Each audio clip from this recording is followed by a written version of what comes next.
আমি আমার বক্তব্যের শুরুতে আমি গতকালকে বিমান দুর্ঘটনায় ছোট ছোট যে বাচ্চারা মাইলস্টোন স্কুলের উপরে যে বিমানটি দুর্ঘটনায় কবলিত হয়েছে সেটার কারণে যে বাচ্চারা নিহত হয়েছে তার রূহের মাগফিরাত কামনা করছি। তাদের জন্য আমি তাদের পরিবারের সকলের প্রতি সমবেদনা জ্ঞাপন করছি এবং যারা আহত হয়ে হাসপাতালে চিকিৎসাধীন আছে তাদের সকলের দ্রুত সুস্থতা কামনা করছি। আমি আজকে এই স্মরণ সভা দাঁড়িয়ে বাংলাদেশের যে জুলাই বিপ্লব 2024 সেই 24 জুলাই বিপ্লবে যারা শহীদ হয়েছেন, যারা দেশের জন্য রক্ত দিয়েছেন, এই দেশ থেকে ফ্যাসিবাদকে নির্মূল করার জন্য যারা রক্ত দিয়েছেন এবং যারা গণতন্ত্র প্রতিষ্ঠার জন্য রক্ত দিয়েছেন, সেই জুলাই শহীদদের সকলের প্রতি শ্রদ্ধা জ্ঞাপন করছি। আমি শ্রদ্ধা জ্ঞাপন করছি গত 15 বছর এই স্বৈরাচার বিরোধী আন্দোলনে যারা শহীদ হয়েছেন, খুন হয়েছেন, সকলের রূহের মাগফিরাত কামনা করছি এবং তাদের আত্মার প্রতি শ্রদ্ধা জানাচ্ছি। আমি আজকে ছাত্রদলের এই স্মরণ সভার জন্য ছাত্রদল যারা আয়োজন করেছেন আমি প্রত্যেককে মহানগর বিএনপির পক্ষ থেকে আমাদের নেতা জনাব তারেক রহমানের পক্ষ থেকে আপনাদেরকে ধন্যবাদ জানাই। আমরা বলতে চাই জুলাই বিপ্লব আমাদের জন্য একটি প্রেরণা।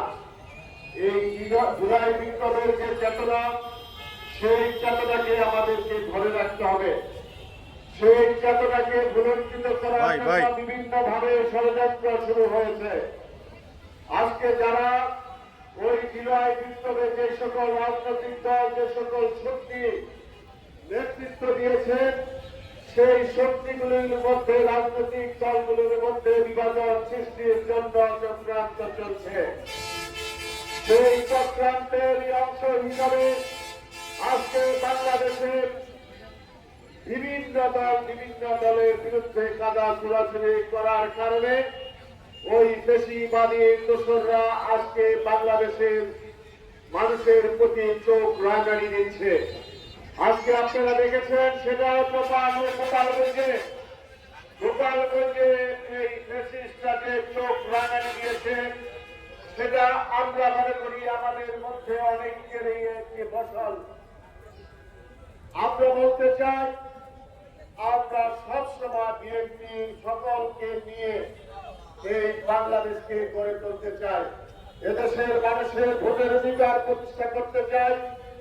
আমাদের নেতা তারেক রহমান এই জুলাই বিপ্লবের পূর্বে ঘোষণা করেছে যে বাংলাদেশে যদি সুষ্ঠু নির্বাচন হয়, সেই নির্বাচনে যদি বিএনপি অনেক আসন পেয়ে নির্বাচিত হয়, তারপরেও বিএনপি একা সরকার গঠন করবে না।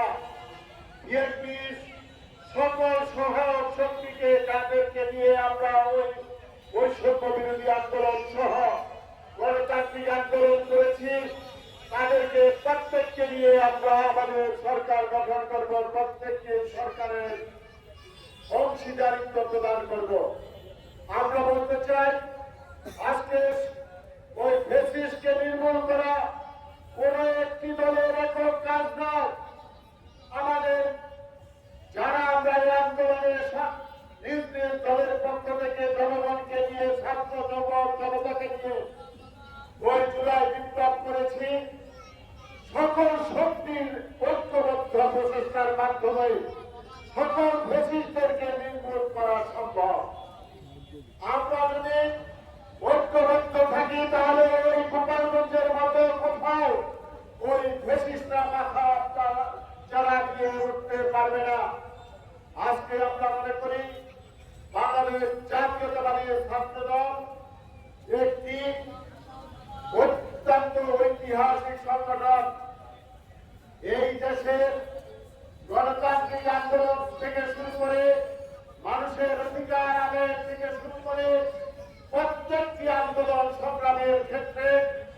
এই ছাত্রদল ঘনিষ্ঠ ভূমিকা পালন করেছে। আজকে জুলাই বিপ্লবে আমরা দেখেছি যে বাংলাদেশের একক দল হিসাবে বাংলাদেশ জাতীয়তাবাদী দলের সবচেয়ে বেশি মানুষ জীবন দিয়েছে। জুলাই বিপ্লবে বিএনপির 422 জন জীবন দিয়েছে। হাজার হাজার নেতা কর্মী বন্ধুত্ব বরণ করেছে। শুধু তাই নয়, ছাত্রদল ছাত্র সংগঠন হিসাবে একমাত্র ছাত্রদলেই 129 জন ছাত্র এবং ছাত্রদলের নেতা কর্মী নিহত হয়েছে। যেমন নিহত হয়েছে চট্টগ্রামে আসেন। আমরা আজকে এই স্মরণ সভা থেকে আমরা 34-এর সিপাহসালার ওই সাহিদকে মুগ্ধকে আমরা ওয়াসিমকে সহ এবং নারায়ণগঞ্জের স্বজন সহ রিয়াদুল সহ সকলকে শ্রদ্ধা ভরে স্মরণ করি। আমরা বলতে চাই, এই শহীদদের যে স্বপ্ন, এই স্বপ্ন দেশের মানুষের ভোটের অধিকার প্রতিষ্ঠা করা, এদেশকে একটি গণতান্ত্রিক রাষ্ট্র হিসাবে উত্তরণ ঘটানো। সেই শেখ হাসিনা 15 বছর এই বাংলাদেশকে যে অনিয়ম সাংবিধানিক অর্গানগুলিকে যেভাবে নষ্ট করে দিয়েছিল, সেগুলোকে